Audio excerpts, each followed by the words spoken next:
ગુજરાતમાં હવે એક નવા જ પ્રકારનું પોલિટિક્સ શરૂ થયું છે। આ પોલિટિક્સ છે મંદિર પોલિટિક્સ। નેતાઓએ મતદારોને રીઝવવા માટે ચૂંટણી પ્રચારના શ્રી ગણેશ કરવા મંદિરોમાં શીશ ઝુકાવ્યા, જેમાં ભાજપ અને કોંગ્રેસ બંને સાથે છે। ત્યારે કોણે ક્યાં શીશ ઝુકાવ્યું અને શું પ્રાર્થના કરી, જોઈએ આ રિપોર્ટમાં।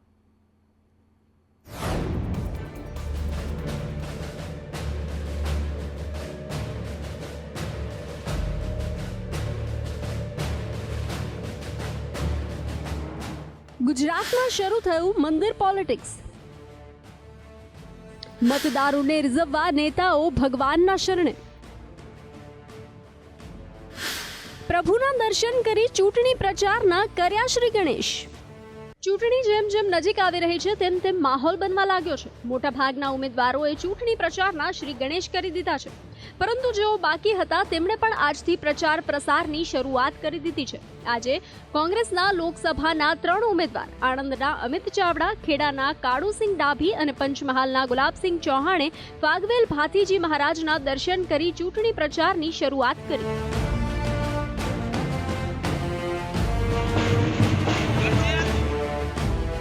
ફાગવેલ ભાથીજી મહારાજનું મંદિર મધ્ય ગુજરાતના ક્ષત્રિય સમાજ માટે સૌથી મોટું આસ્થાનું કેન્દ્ર છે। 2002માં તત્કાલીન મુખ્યમંત્રી નરેન્દ્ર મોદીએ પણ તેમના પ્રચારની શરૂઆત ફાગવેલથી જ કરી હતી। ત્યારે આજે કોંગ્રેસના ઉમેદવારો વહેલી સવારે ફાગવેલ પહોંચ્યા હતા અને ભાથીજી મહારાજની દર્શન કરી ચૂંટણી પ્રચારની શરૂઆત કરી હતી। મધ્ય ગુજરાતની 3 લોકસભા બેઠકો આણંદ, ખેડા અને પંચમહાલ, આ 3 લોકસભા બેઠકના ક્ષત્રિય સમાજના આશીર્વાદ સાથે ઉમેદવારી કરવા જઈ રહેલ 3 ઉમેદવારો આજે ક્ષત્રિય વીર ભાથીજી મહારાજના ચરણોમાં શીશ ઝુકાવીને વંદન કર્યું છે, પ્રાર્થના કરી છે। અને જે અત્યારે અધર્મ સામે ધર્મની લડાઈ છે, અસત્ય સામે સત્યની લડાઈ છે, પૈસાદારો ઉદ્યોગપતિઓ માટે સામે સામાન્ય લોકોના હક અધિકારની લડાઈ છે, એ લડાઈ લડવાની શક્તિ મળે, એ માટે સૌના આશીર્વાદ મળે એવી પ્રાર્થના સાથે આવનારા સમયમાં લોકો વચ્ચે જઈને આશીર્વાદ મેળવવાની આજથી શરૂઆત કરવા જઈ રહ્યા છે। તો આવી જ રીતે મધ્ય ગુજરાતની વધુ એક બેઠક વડોદરામાં ભાજપના ઉમેદવાર હેમાંગ જોશીએ વિવિધ મંદિરોમાં દર્શન કરી પ્રભુના આશીર્વાદ લઈને ચૂંટણી પ્રચારનો પ્રારંભ કર્યો છે।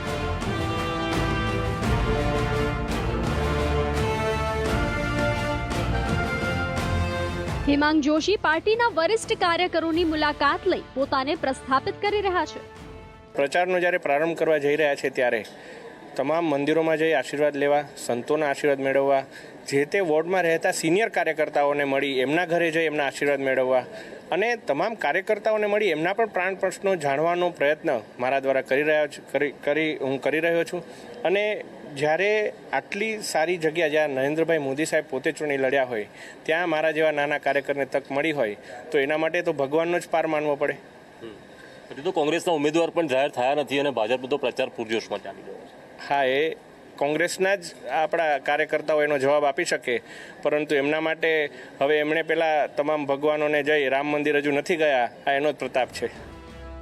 ઉત્તર ગુજરાતમાં પણ આજે મંદિર પોલિટિક્સ જોવા મળ્યું હતું, જેમાં ભાજપના મહેસાણા લોકસભા બેઠકના પાટીદાર ઉમેદવાર હરિભાઈ પટેલે ઉમિયા માતાજીના દર્શન કરી ચૂંટણી પ્રચારના શ્રી ગણેશ કર્યા હતા।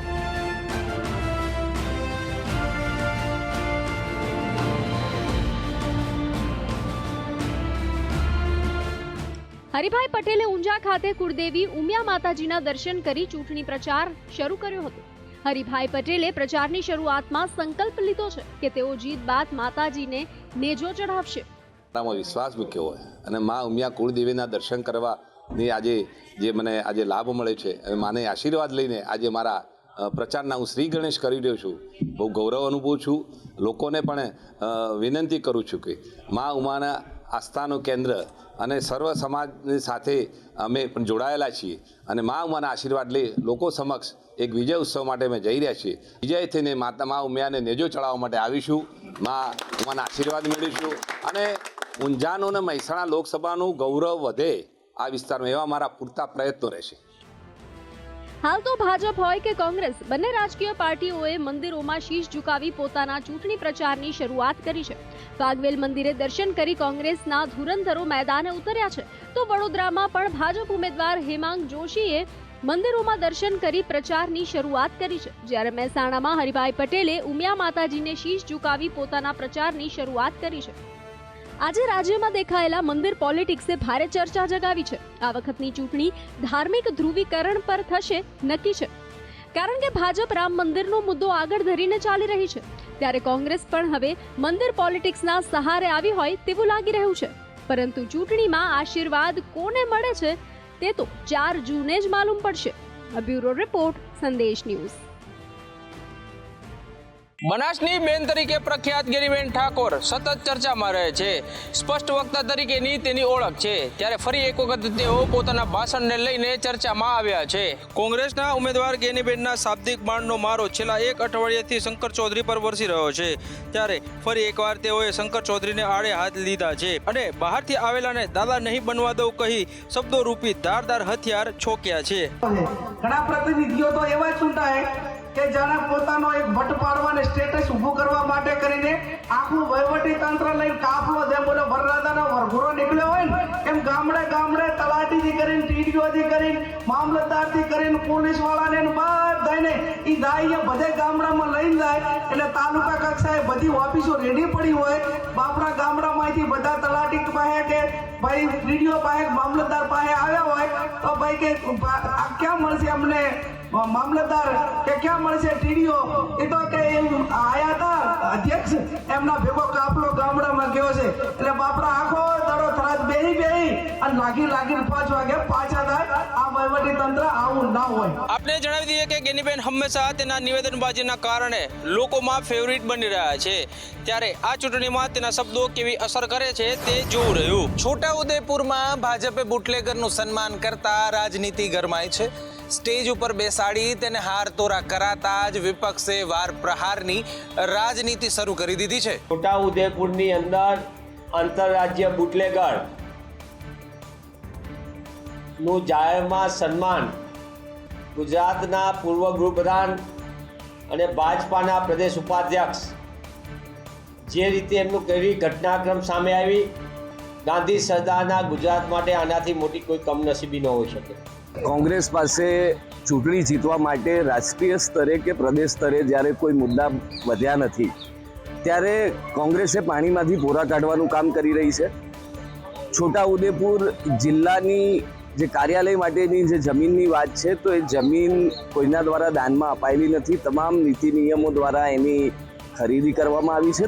તો વળી એક નેતાએ બુટલેગર પિન્ટુ જયસ્વાલનું મકાન મળવાથી અમારી જગ્યા ડબલ થઈ ગઈ છે તેવું કહીને પણ નવાજ્યા હતા. ભરૂચ લોકસભામાં ચતુષ્પાખીઓ જંગ ખેલાશે, કારણ કે પૂર્વ એમએલએ છોટુ વસાવાએ નવા સંગઠનની જાહેરાત કરી છે. લોકસભા ચૂંટણીને પહેલા હાલમાં ગુજરાત સહિત સમગ્ર દેશમાં ધમધમાટ ચાલી રહ્યો છે. વિવિધ રાજકીય પક્ષો પોતાના સોગટા ગોઠવી રહ્યા છે, ત્યારે દક્ષિણ ગુજરાતના રાજકારણના સૌથી મોટી ચહલપહલ થઈ છે. ઝઘડિયાના પૂર્વ ધારાસભ્ય છોટુ વસાવાએ નવા સંગઠન ભારતીય આદિવાસી સેનાની સ્થાપના કરી છે. ભરૂચમાં લોકસભા બેઠક પર ચૂંટણી લઈને ગરમાવો આવી રહ્યો છે. ટૂંક સમયમાં ભરૂચ લોકસભામાં પોતે ઉભા રહેવાની જાહેરાત કરી ચૂકી છે. ભાજપ કોંગ્રેસ એઆઈએમઆઈ બાદ હવે નવો પક્ષ રેસમાં આવી ગયો છે. મહેશ વસાવાએ ભાજપમાં જોડાતા છોટુ વસાવાએ નવા સંગઠનની જાહેરાત કરી દીધી છે. નોંધનીય છે કે છોટુ વસાવા આદિવાસી સમાજના મોટા નેતા છે અને ઝઘડિયા બેઠક ઉપર 7 વખત ધારાસભ્ય રહી ચૂક્યા છે. લોકસભાની ચૂંટણી પૂર્વે સૌરાષ્ટ્રના ધોરાજીમાં પોસ્ટર વોર શરૂ થયું છે. આયાતી ઉમેદવાર નહીં ચાલે તેવા પોસ્ટર લાગ્યા છે. ધોરાજીના અલગ અલગ વિસ્તારોમાં સ્થાનિક ઉમેદવારની માંગ સાથેના પોસ્ટર વોર લાગ્યા છે. જણાવી દઈએ કે પોરબંદરમાં કોંગ્રેસે લલિત વસોયાને ટિકિટ આપી છે, જ્યારે ભાજપે મનસુખ માંડવિયાને ઉમેદવાર બનાવ્યા છે. ત્યારે એક પોસ્ટર સોશિયલ મીડિયા પર વાયરલ થઈ રહ્યું છે, જેમાં લખવામાં આવ્યું છે કે પોરબંદર લોકસભા માંગે છે લોકલ ઉમેદવાર એ કોણ? પોરબંદર લોકસભામાં નહીં ફાવે આયાતી ઉમેદવાર એ કોણ? આ પ્રકારના લખાણ અને ઉમેદવારોની તસવીર સાથેના બેનરો લાગ્યા છે. એક તરફ કોંગ્રેસના ઉમેદવાર લલિતભાઈ વસોયા અને બીજી તરફ ભાજપના ઉમેદવાર મનસુખ માંડવિયા છે. થોડા દિવસ પહેલા જ વડોદરામાં પોસ્ટર વોર ખૂબ જ ચર્ચામાં આવ્યું હતું, ત્યારબાદ હવે ધોરાજીમાં પોસ્ટર વોર શરૂ થયું છે, જે કઈ રીતે શાંત પડે છે તે જોવું રહ્યું. ભાજપમાં જૂથબંધી ફરી છતી થઈ છે. વડોદરા લોકસભા બેઠકના ઉમેદવારનો સાવલી તાલુકામાં વિરોધ થયો છે. સોશિયલ મીડિયામાં મેસેજ ફરતા થયા છે. ભારતીય જનતા પાર્ટી જેમ જેમ મોટી થઈ રહી છે એટલે કે તેમાં સભ્યોની સંખ્યા વધતી જાય છે તેમ પક્ષમાં આંતરિક વિખવાદ વધુને વધુ ઊભા થઈ રહ્યા છે. તાજેતરમાં ભાજપે લોકસભાની ચૂંટણીના ઉમેદવાર તરીકે રંજનબેન ભટ્ટનું નામ જાહેર કરતા પક્ષમાંથી જ કેટલાક લોકોએ તેમના નામ સામે વિરોધ કર્યો હતો, જેથી તેમણે ચૂંટણી લડવાનો ઇનકાર કરી દીધો હતો. આ વચ્ચે પાર્ટીએ વડોદરા લોકસભા બેઠકના ઉમેદવાર તરીકે નવા નામની જાહેરાત કરતા ડોક્ટર હેમાંગ જોશીની પસંદગી કરી હતી. ત્યારે તેમની નિમણૂક મુદ્દે પણ ભાજપમાં આંતરિક જૂથબંધી ફરી એકવાર જાહેરમાં બહાર આવી છે. સિનિયર નેતાઓ અને જૂના કાર્યકર્તાઓને કોરાણે મુકાયા હોવાની પણ વાત કરાઈ છે અને 3 વર્ષ પહેલા જ ભાજપમાં જોડાનાર ડોક્ટર હેમાંગ જોશીની સંગઠનના જ કેટલાક ગણ્યા ગાંઠ્યા નેતાઓના ઇશારે પસંદગી થઈ હોવાની પણ ચર્ચા છે.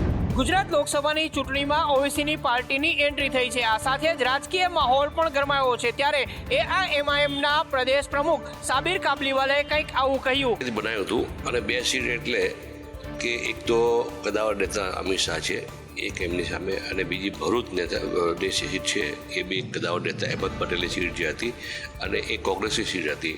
કોંગ્રેસે એ સીટ આપ પાર્ટીને આપી દીધી અને એ આપ પાર્ટીને આપી અને અહેમદ પટેલનો જે ગઢ છે એમની દીકરી અને એમના દીકરા લડવા માંગતા હતા, એમને ટિકિટ ના આપી અને એ ગઢ એમનું તોડી નાખ્યું. ના, જેતે વધારે ફાયદો કઈ રીતે થશે? ના થાય. જો કદાચ બીજેપી અને ચેતર વસાવા લડ્યા હોત તો સીધો બીજેપીને ફાયદો થાત નહીં. ઉમેદવાર અમે ટૂંક સમયમાં નક્કી કર્યું છું. સારો ઉમેદવાર છે, મજબૂત ઉમેદવાર છે, ફાઇટ આપશે અને ત્યાં ત્રિકોણ જંગ થશે. અમારે 2 સીટ લડવાથી કોઈ પાર્ટીને કોઈ નુકસાન જેવું કંઈ છે નહીં. રમજાન માસ પૂરો થયા પછી અમે અમારા ઉમેદવાર ડિક્લેર કરીશું. કદાચ સીટ 2 વધી બી શકે. ભરૂચ અને ગાંધીનગરની બેઠક ઉપરથી ઓવેસીના ઉમેદવારો મેદાને ઉતરવાના છે. ત્યારે સબીર કાબલીવાલાએ કહ્યું કે તેઓ ગઠબંધન ઉપર મહિલા કોન્સ્ટેબલના આપઘાત કેસમાં રોજ ને રોજ નવા ખુલાસા થઈ રહ્યા છે. ત્યારે હવે પ્રેમી વિરુદ્ધ દુષ્પ્રેરણા અને દુષ્કર્મની ફરિયાદ નોંધવામાં આવી છે. સુરતના સિંગરપુરમાં રહેતી મહિલા પોલીસ કોન્સ્ટેબલે ઘરે ફાંસો ખાઈ આપઘાત કરી લેવાના ચકચારી પ્રકરણમાં પોલીસ દ્વારા કાર્યવાહી કરવામાં આવી છે. મહિલા કોન્સ્ટેબલનું સાયબર ક્રાઇમ સેલમાં ફરજ બજાવતા કોન્સ્ટેબલ સાથે પ્રેમ પ્રકરણ હોવાનું સામે આવ્યું હતું. બંને વચ્ચે 3 વર્ષથી પ્રેમ સંબંધ હતો અને લગ્ન પણ કરવાના હતા. જો કે એ પહેલા જ મહિલા કોન્સ્ટેબલે આપઘાત કરી લીધો હતો. પ્રેમી એવા કોન્સ્ટેબલની પૂછપરછ પણ કરાઈ હતી. જ્યારે આજે પ્રેમી વિરુદ્ધ સિંગરપુર પોલીસ સ્ટેશનમાં આપઘાતની દુષ્પ્રેરણા અને દુષ્કર્મની ફરિયાદ નોંધવામાં આવી છે. પ્રાથમિક તબક્કે પ્રેમી પ્રશાંતનો સંપર્ક નહીં થવાના કારણે હર્ષા ડિપ્રેશનમાં આવી હતી અને આ કારણે તેને આત્મહત્યાનું પગલું ભર્યા હોવાનું આશંકા વ્યક્ત કરવામાં આવી રહી છે. સિંહોની હત્યાને લઈને ગુજરાત હાઈકોર્ટે આજે સુનાવણી હાથ ધરી હતી. તેમાં કહ્યું કે માનવની અસંવેદનશીલતાને કારણે ઘણા સિંહોની હત્યા થઈ છે. ગુજરાત હાઈકોર્ટ દ્વારા વર્ષ 2018માં સિંહોના મૃત્યુને લઈને સમાચાર સંસ્થાઓના અહેવાલોને આધારે સુઓ મોટો પિટિશન હાથ ધરવામાં આવી હતી. કોર્ટે ગત સુનાવણીમાં રેલવે પાસેથી સિંહોના 0 અકસ્માત માટે સૂચનો માંગ્યા હતા. વળી ચાલુ વર્ષના જાન્યુઆરી અને ફેબ્રુઆરીમાં થયેલા સિંહોના મૃત્યુ અંગે ચિંતા વ્યક્ત કરી હતી. રેલવેએ સિંહોના મૃત્યુ અટકાવવા શું કર્યું અને શું કરશે તેનો પ્લાન માંગ્યો હતો. આ મુદ્દે આજે ચીફ જજ સુનીતા અગ્રવાલ અને જજ અનિરુદ્ધ માઈની બેન્ચ સમક્ષ આજે સુનાવણી હાથ ધરવામાં આવી હતી. આપને જણાવી દઈએ કે કોર્ટે એવું પણ કહ્યું કે સિંહ, દીપડો કે વાઘ નથી, તે અલગ પ્રકારનું પ્રાણી છે. આ સાથે કોર્ટે કહ્યું કે તે જંગલનો રાજા છે અને તે જંગલની જેમ જ જીવે છે. જો સિંહ ભૂખ્યા નહીં હોય તો કોઈનો શિકાર નહીં કરે. અમદાવાદમાં ભૂવો પડવાનો સિલસિલો યથાવત છે. આખું વર્ષ એવું બનતું હોય છે કે ચાહે ઉનાળો હોય, શિયાળો હોય કે પછી ચોમાસું, દરેક વિસ્તારોમાં ભૂવા પડતા હોય છે. ત્યારે ફતેવાડી વિસ્તારમાં પણ મોટો ભૂવો પડ્યો છે. આ દ્રશ્યો છે શહેરના ફતેવાડી વિસ્તારના. અહીં ચોમાસામાં તો ભૂવા પડે જ છે, પરંતુ ઉનાળામાં પણ અહીં અત્યાર સુધીમાં 2 ભૂવા પડી ચૂક્યા છે. સદનસીબે આ ઘટનામાં કોઈ જાનહાનિ થઈ નથી, પરંતુ સ્થાનિકોનું કહેવું છે કે અવારનવાર અહીં ઠેર ઠેર પડતા ભૂવાથી લોકોને ભારે હાલાકી પડી રહી છે. બીજી બાજુ તંત્રએ ભૂવાને કોર્ડન કરીને માત્ર સંતોષ માન્યો છે. સ્થાનિકોનું એવું પણ કહેવું છે કે તેઓની ઘરની બહાર નીકળતા પણ હવે ડર લાગે છે. કેટલા ટાઈમથી પડ્યું છે ભૂવો, કોઈ ધ્યાન આપતું નથી. આવે છે, જોઈને જતા રહે છે. એક રિક્ષામાં પડી ગઈ હતી પરમ દિવસે, એને કાઢવી પડી. આ જ માર્ગ ઉપર અત્યારથી પહેલા પણ 7 અલગ અલગ સ્થળો પર ભૂવા પડી ચૂક્યા છે. તંત્રને જાણ કરીને આ બધા જ ભૂવાને રિપેર કરવામાં આવ્યા હતા. તેમ છતાં પણ થોડાક જ સમયમાં આ માર્ગ ઉપર ફરી મસમોટો ભૂવો પડ્યો છે. રાજ્યમાં ગરમીના પ્રકોપની સાથે રોગચાળો વકર્યો છે. એક જ સપ્તાહની અંદર 10,000થી પણ વધુ લોકો વાયરલ ઇન્ફેક્શનનો ભોગ બન્યા છે. રાજ્યમાં ગરમી વધતા નાગરિકોના સ્વાસ્થ્ય પર અસર વર્તાઈ છે. શહેરમાં ગરમીના પ્રકોપની સાથે રોગચાળો વકર્યો છે. એક જ સપ્તાહમાં 10,000થી વધુ દર્દીઓએ સારવાર લીધી છે તો 800 દર્દીઓને એડમિટ કર્યા છે. વાયરલ ઇન્ફેક્શનના 1572 કેસ નોંધાયા છે. 16 સિવિલ હોસ્પિટલમાં 1300 પાર આ આંકડો ઓપીડીમાં પહોંચી રહ્યો છે. હાલ હેપેટાઇટિસ 2ના દર્દીઓ 16 સિવિલમાં એડમિટ છે, જ્યારે કુલ 12 હેપેટાઇટિસના કેસ નોંધાયા છે. ઝાડા ઉલટીના 15 કેસ નોંધાયા છે. પીડિયાટ્રિકમાં પણ રોજની ઓપીડી 800 સુધી પહોંચી ગઈ છે, જ્યારે 40 જેટલા બાળકોને એડમિટ કરવાની ફરજ પડી છે. એકાએક જ ગરમીનો પ્રકોપ વધતા લોકો બીમારીની ઝપેટમાં આવી રહ્યા છે અને ઘરે ઘરે માંદગીના ખાટલા હોય તેવી સ્થિતિનું નિર્માણ થયું છે. ગુજરાતમાં વધુ એક બીમારીની એન્ટ્રી થઈ છે. તેની સાથે જ કોરોનાએ પણ ફરી માથું ઉંચક્યું છે. એક તરફ ઉનાળાએ આકરા તેવર બતાવવાનું શરૂ કરતા માંદગીએ મજા મૂકી છે, તો બીજી બાજુ અમદાવાદ શહેરમાં કોરોનાનું સંક્રમણ ફરી એકવાર ફેલાઈ રહ્યું છે. સિવિલ હોસ્પિટલમાં 2 કોરોના પોઝિટિવના કેસ નોંધાતા તંત્ર દોડતું થયું છે. દર્દીઓને કોરોનાના લક્ષણો અનુભવતા હાલ સારવાર હેઠળ છે. બીજી બાજુ ચાલુ મહિનામાં 24 દિવસમાં 173 સ્વાઇન ફ્લૂના કેસો નોંધાયા છે. ગયા મહિનામાં સ્વાઇન ફ્લૂના 110 કેસો જોવા મળ્યા હતા. વળી સ્વાઇન ફ્લૂથી 9 લોકોના મોત પણ થયા છે. અને સૌથી મહત્વની વાત એ છે કે સ્વાઇન ફ્લૂના સૌથી વધુ કેસમાં ગુજરાત દેશમાં 4થા સ્થાને છે. જે રીતે કોરોનાએ દસ્તક દીધી છે અને સ્વાઇન ફ્લૂ વકરી રહ્યો છે, તે રીતે પોતાએ સ્વેચ્છાએ જાગૃત અને સાવધાન રહેવાની જરૂર છે. શિયાળાની ઋતુ પૂર્ણ થતાં જ ગરમીએ જાણે માજા મૂકી છે. ઉનાળાની શરૂઆતમાં જ રાજ્યભરમાં આકરી ગરમીનો અનુભવ થઈ રહ્યો છે. અમદાવાદ સહિત રાજ્યભરમાં ગરમી વધી છે, ત્યારે સૌરાષ્ટ્ર કચ્છમાં 4 દિવસ હીટવેવની આગાહી કરવામાં આવી છે. રાજ્યમાં ભુજ સૌથી ગરમ શહેર બન્યું છે. રાજ્યના એવા 4 શહેરો કે જેમાં મહત્તમ તાપમાન 40 ડિગ્રીને પાર પહોંચી ગયું છે. વળી આવતા 2 દિવસમાં ગરમીનો પારો હજુ વધવાની શક્યતા છે. આગામી 2 દિવસ રાજકોટ શહેર સહિત જિલ્લામાં હીટવેવની શક્યતા વ્યક્ત કરવામાં આવી છે. રાજ્યના દરિયાઈ પટ્ટી જિલ્લાઓમાં વાતાવરણ ગરમ અને ભેજવાળું રહેવાનું અનુમાન કરવામાં આવ્યું છે. હવામાન વિભાગે હીટવેવવાળા વિસ્તારોમાં વૃદ્ધો, બાળકો અને સગર્ભા સ્ત્રીઓને યોગ્ય આહાર લેવા, આરોગ્યની સંભાળ લેવા, સુતરાઉ કપડાં પહેરવા અને ટોપી પહેરવા સૂચન કર્યા છે. અમદાવાદથી રાજકોટ હવે 1 જ કલાકમાં પહોંચી શકાશે, કારણ કે અહીં 31 માર્ચથી ફ્લાઇટની સુવિધા શરૂ થઈ રહી છે. ગુજરાતમાં કરોડો લોકોની વસ્તી વચ્ચે લાખોની સંખ્યામાં લોકો હવાઈ મુસાફરીને પસંદ કરે છે. જ્યારે ગુજરાતમાં એક જ શહેરમાંથી બીજા શહેરમાં જવાની વાત આવે ત્યારે સામાન્ય લોકો બસ, રેલવે કે બાય રોડ જવાનું પસંદ કરે છે. પરંતુ હવે એક જ રાજ્યના જુદા જુદા શહેરોમાં જવા માટે પણ ફ્લાઇટ કનેક્ટિવિટીનો એક નવો વિકલ્પ શરૂ થયો છે. ઇન્ડિગો એરલાઇન્સ દ્વારા 31 માર્ચ 2024થી અમદાવાદ એરપોર્ટથી રાજકોટના હીરાસર સુધીની ફ્લાઇટ શરૂ કરવામાં આવશે. આ અગાઉ અમદાવાદ એરપોર્ટથી મુન્દ્રાની પણ દરરોજ 2 ફ્લાઇટ શરૂ કરવામાં આવી હતી. આ એક એર ટેક્સીના સ્વરૂપમાં ચાર્ટર પ્લેન શરૂ કરવામાં આવ્યું છે. સપ્તાહના 6 દિવસ બપોરે ઉડાન ભરશે આ ફ્લાઇટ અને 78 કેપેસિટીની સીટરવાળી આ ફ્લાઇટ રહેશે.